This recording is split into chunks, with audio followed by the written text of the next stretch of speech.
కథామంజరి ఫిబ్రవరి 2025 శ్రావ్య సంచిక. కథ తొలి సంధ్య వేళలో. రచన జాస్తి రమాదేవి గారు. చదివినది అవసరాల రాఘవరావు. సుమతి పూజ ముగించుకుని వచ్చింది. మనవడు నిద్రలేచినట్టున్నాడు. లేచావా కన్నా? వెళ్ళి బ్రష్ చేసుకునిరా, పాలు కలుపుతాను అంది. హాలిడేస్ అని రామకృష్ణ మద్రాసు వెళ్ళి మనవడిని తీసుకొచ్చాడు రాత్రి. నాని, మన ఇంటి దగ్గర చాలా బర్డ్స్ లేవగానే విష్ చేసేవి కదా. ఏమండి, మిమ్మల్నే పృథ్వీ ఏదో అడుగుతున్నాడు అంటూ భర్తని పిలిచింది సుమతి. అప్పుడే డౌట్స్ మొదలు పెట్టాడా? నవ్వుతూ అడిగాడు రామకృష్ణ. పృథ్వీ మంచం దిగి బయటకొచ్చాడు. వాడి వయసు 8 ఏళ్ళు. తాతయ్య, ఇక్కడ ఉండే మామిడి చెట్టు లేదు, బర్డ్స్ కూడా లేవు అడిగాడు పృథ్వీ. అక్కడ ఉండాల్సిన పెద్ద మామిడి చెట్టు స్థానంలో శూన్యం తచ్చాడుతోంది. చెట్టు బాగా ఆకులు రాలుస్తోందిరా. కాయడం లేదని తీసేశాం. చెట్టు లేదు కదా అని పక్షులు మరో చోటుకు వలస వెళ్ళిపోయాయి చెప్పాడు రామకృష్ణ. పృథ్వీ మౌనంగా ఉండిపోయాడు. సాయంత్రం జూ పార్కుకి వెడదాం, అక్కడ బోల్డ్ బర్డ్స్ చూడొచ్చు అంటూ మనవడి తల నిమిరాడు. రామకృష్ణ గవర్నమెంట్ ఉద్యోగిగా రిటైర్ అయ్యాడు. సొంత ఇల్లు తప్ప పెద్దగా ఆస్తులు లేవు. కొడుకును కూతుర్ని ఇంజనీరింగ్ చదివించాడు, పెళ్ళిళ్ళు చేశాడు. అల్లుడు కంపెనీ తరపున యూకే వెళ్లడంతో లండన్లో సెటిల్ అయిపోయారు. కొడుక్కి చెన్నైలో ఉద్యోగం. కూతురికి 2 కూతుళ్ళు, కొడుక్కి 1 కొడుకు. కొన్నాళ్ళు పిల్లల్ని తీసుకుని కొడుకు కూతురు వచ్చేవాళ్ళు. పిల్లలు పెద్దవాళ్ళు అయ్యారని కూతురికి కుదిరితేనే వస్తూ ఉంటుంది. కొడుకు కోడలు సాఫ్ట్వేర్ జాబుల్లో బిజీ అంటూ రావడం తగ్గించేశారు. మనవణ్ణి చూడాలని పెద్దవాళ్లే వెళ్ళొస్తూ ఉంటారు. కొడుకు కోడలు ఆఫీసులకి, మనవడు స్కూలుకి వెళ్ళిపోతే అపార్ట్మెంట్ గోడల మధ్య ఊపిరి ఆడనట్టుండేది. తిరిగి వచ్చాక ఇంటిని చూడగానే పెన్నిధి దొరికినంత సంతోషంగా ఉండేది. ఏదో స్వేచ్ఛ మనసుకు హాయినిచ్చేది.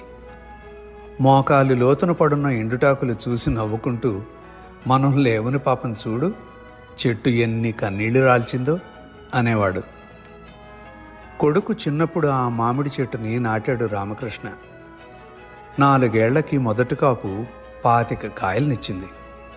ప్రయోజకుడైన కొడుకు మొదటి సంపాదన తమ చేతికి ఇచ్చినంత సంతోషం కలిగింది. ఆ చెట్టు పక్కన కొడుకు విశ్వంని నిలబెట్టి ఫోటో తీసి ఫ్రేమ్ కట్టించాడు. దాన్ని హాల్లో పెట్టి వచ్చిన ప్రతి వాళ్ళకి గొప్పగా చెప్పుకోవడం అలవాటుగా మారిపోయింది. పండగలు వచ్చినా, శుభకార్యాలు చేస్తున్నా మామిడాకుల కోసం వచ్చేవారు. బస్తాలు బస్తాలు ఆకులు కోసినా, కొమ్మలు విరిచినా కించిత్ విచారం లేనట్టు ఠీవీగా నిలబడి ఉండేది. చెట్టు మీద పక్షులు గూళ్ళు కట్టుకునేవి, గుడ్లు పెట్టి పొదిగేవి. పిల్లలు బయటకు వచ్చాక ఒకటే సందడిగా ఉండేది. ఆహారం పట్టుకొచ్చి పిల్ల పక్షులకు పెడుతున్నప్పుడు తమ పిల్లలు గుర్తుకొచ్చేవారు. ఎన్నో జ్ఞాపకాలను మనసు ముంగిట్లోకి లాక్కు వచ్చేవి. చెట్టుకు కూడా కాలం రాపిడి తప్పలేదు. కాయడం మానేసింది. తాము మద్రాసులో ఉన్నప్పుడు విశ్వం మనుషులతో ఆ చెట్టును కొట్టించేశాడని తెలిసి చాలా బాధపడ్డాడు. ఇంటికి వచ్చాక చెట్టు లేని వెలితి మనసుకు ముల్లులా గుచ్చుకుంది. కొడుకు తీసుకున్న నిర్ణయం మింగుడు పడలేదు. ఆ విషయాన్ని సుమతికి చెప్పలేకపోయాడు. సాయంత్రం జూ పార్క్కి మనవణ్ణి తీసుకెళ్లాడు రామకృష్ణ. జంతువుల్ని, పక్షుల్ని చూసి చాలా ఎంజాయ్ చేశాడు పృథ్వీ. తిరిగి తిరిగి అలసిపోయి ఇంటికి వచ్చారు. స్నానం చేసి భోజనాలు చేశారు. 6 బయట మంచం వేసింది సుమతి. తాతయ్య, ఈ ఇల్లు అమ్మేసి మీరు మా ఇంటికి వచ్చేస్తారంట కదా అడిగాడు పృథ్వీ. సుమతి ఉలిక్కిపడింది. ఎవరన్నారు కన్నా? కంగారుగా అడిగింది. డాడీ చెప్పాడు, ఈసారికే నువ్వు తాతయ్య వాళ్ళ ఊరు వెళ్ళేది అని. ఇంక నేను హాలిడేస్కి ఏ ఊరికి వెళ్ళాలి తాతయ్య అడుగుతున్నాడు పృథ్వీ. మౌనంగా ఉండిపోయాడు రామకృష్ణ. పృథ్వీకి సెలవులు ఇవ్వగానే తమ దగ్గరికే వస్తాడు. తాము కూడా మద్రాసు వెళ్ళిపోతే తనకంటూ హాలిడేస్ ప్లేస్ ఉండదని పృథ్వీ క్వశ్చన్ చేస్తున్నాడు. పృథ్వీని ఎత్తుకుని బెడ్రూమ్లో పడుకోబెట్టి వచ్చాడు రామకృష్ణ. సుమతి ఇంకా అయోమయంలోనే ఉన్నట్లుంది. ఆమె చేతిని చేతిలోకి తీసుకుని మృదువుగా నొక్కాడు. ఏమిటండి, ఇల్లు అమ్మడం ఏంటి? ఆరాటంగా అడిగింది. పిచ్చిదాన్లా మాట్లాడకు. మన విశ్వం అలా ఎందుకంటాడు? సాధ్యమైనంత కూల్గా అన్నాడు రామకృష్ణ. ఏమోనండి, పృథ్వీ అలా అడిగినప్పటి నుంచి నా మనసులో లేదు. మనకున్నది ఈ ఇల్లేనండి. ఇక్కడ మన జ్ఞాపకాలు చాలా ఉన్నాయి. సుమతి గొంతులో బాధ సుడులు తిరిగింది. సుమతిని దగ్గరకు తీసుకుని ఓదార్పుగా భుజం నిమిరాడు. అనవసరంగా ఏదేదో ఊహించుకుని బాధపడకు. ఆ రాత్రి ఇద్దరికీ నిద్ర పట్టలేదు. పృథ్వీని తీసుకెళ్లి దించి తిరిగి విజయవాడ బయలుదేరాడు రామకృష్ణ. ట్రైన్ దిగి బయటికి వస్తుండగా రైల్వే స్టేషన్లో శివరావు కనబడ్డాడు. శివం అంటూ ఆనందంగా కౌగిలించుకున్నాడు. వాళ్ళిద్దరూ బాల్య స్నేహితులు. చదువులు పూర్తయి ఉద్యోగాలు వచ్చి పెళ్ళిళ్ళయి పిల్లలు పుట్టినా వాళ్ల స్నేహం చెక్కు చెదరలేదు. ఇద్దరివి గవర్నమెంట్ ఉద్యోగాలు, ఇద్దరివి మధ్యతరగతి కుటుంబాలు. ఒకేసారి ఇళ్లు కట్టుకున్నారు. ఇద్దరూ ఒకేసారి రిటైర్ అయ్యారు. అప్పట్నుంచి శివరావు ఇల్లు అమ్మేసి తన కొడుకుల దగ్గర ఉంటానని హడావుడి పడుతుంటే రామకృష్ణ వారించేవాడు. అప్పుడే ఏం తొందర వచ్చింది? కొన్నాళ్ళు నువ్వు చెల్లాయి హ్యాపీగా ఉండొచ్చు కదరా.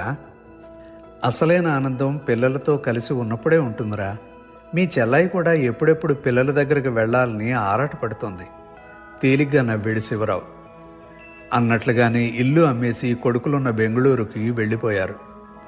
కొన్నాళ్ళు ఇద్దరి మధ్యన ఫోన్లు ఉత్తరాలు నడిచాయి. తర్వాత ఎందుకో శివరావు ఫోను చేయలేదు, తను రాసిన ఉత్తరాలకు జవాబు ఇవ్వలేదు. శివం, ఎన్నాళ్ళయిందిరా నిన్ను చూసి. ఎలా ఉన్నావు? నన్ను పూర్తిగా మర్చిపోయావు కదరా.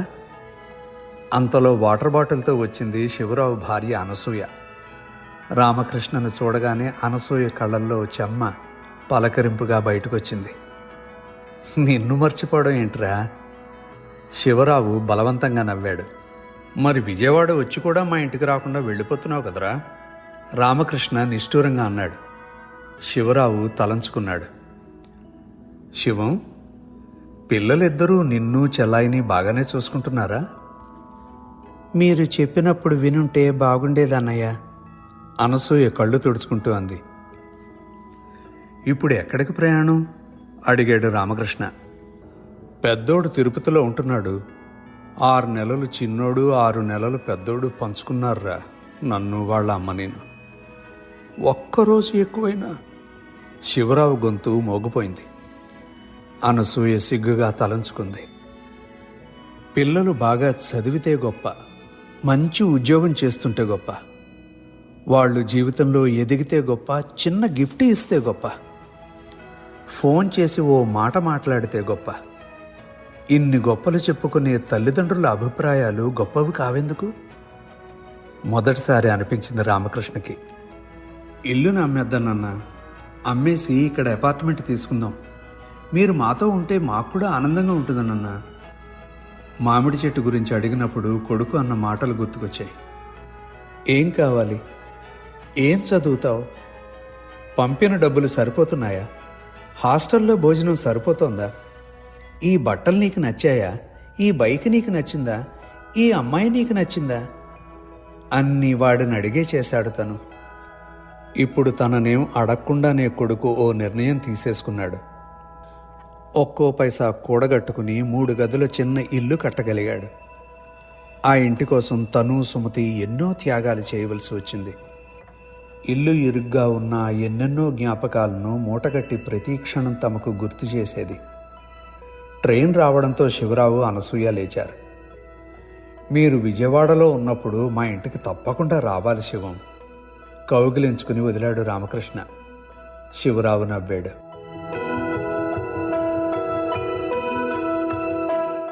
తమ్ముడు చెప్పింది బాగానే ఉంది కదా, నీకు అమ్మకి రెస్ట్ దొరుకుతుంది కదా నాన్న, కూతురు ఫోన్లో చెబుతోంది. ఇప్పుడు మేము హ్యాపీగానే ఉన్నాం తల్లి, మమ్మల్ని కొన్నాళ్ళు ఇలా ఉండనివ్వండి, మాకింకా వండుకు తినే ఓపికంది నవ్వుతూ చెప్పాడు. నాకైతే తమ్ముడి ప్రపోజల్ నచ్చింది, ఆలోచించచ్చు కదా. వినోదిని తనని కన్విన్స్ చేస్తోందని అర్థమైంది రామకృష్ణకి. ఎందుకు తను కన్విన్స్ కావడం లేదో వాళ్ళకి అర్థం కాదు. అప్పుడప్పుడు మద్రాసు వెళ్ళినప్పుడు సుమతి ఎంతగా అలసిపోతుంటుందో తనకు తెలుసు. అర్ధరాత్రి లేచి కొబ్బరి నూనె అరికాళ్లకు మర్దనా చేయించుకోవడం తనకు తెలుసు. పెయిన్ బామ్ నడుపుకు రాసుకోవడం తనకు మాత్రమే తెలుసు. పిల్లలకు చేసి పెట్టడం తల్లిదండ్రులకు ఆనందంగానే ఉంటుంది. కానీ తరుముకుంటూ వచ్చే వయసులో ఆనందం కూడా అలసటను మోయలేనంత భారాన్ని ఇస్తుందని సుమతిని చూసినప్పుడే కాదు, అనసూయను చూసినప్పుడు కూడా అర్థమైంది తనకు. అమ్మా, నువ్వు తమ్ముడి దగ్గర ఉంటే మాకు హ్యాపీగా ఉంటుంది నాన్న అంటోంది వినోదిని. నీకు తమ్ముడికి అడుగులు వేయడం నేర్పింది నేను మీ అమ్మ. ఇప్పుడు అడుగులు వేయడం మాకు నేర్పాలనుకోవడం నవ్వొస్తోందమ్మా. ఇప్పుడు ఈ లైఫ్ మాకు బాగుంది, మమ్మల్ని ఒత్తిడి చేయొద్దు ప్లీజ్. ఫోన్ ఆఫ్ చేశాడు రామకృష్ణ. తన పక్కనే నిలబడి ఓ విధమైన అయోమయ అవస్థలో ఉన్న సుమతిని దగ్గరకు తీసుకున్నాడు. రేపు మనం నర్సరీకి వెళ్ళి ఓ మామిడి మొక్కను కొనుక్కురావాలి సుమతి, చెప్పాడు రామకృష్ణ. కథామంజరి ఫిబ్రవరి 2025 శ్రావ్య సంచిక. కథ తొలి సంధ్య వేళలో. రచన జాస్తి రమాదేవి గారు. చదివినది అవసరాల రాఘవరావు.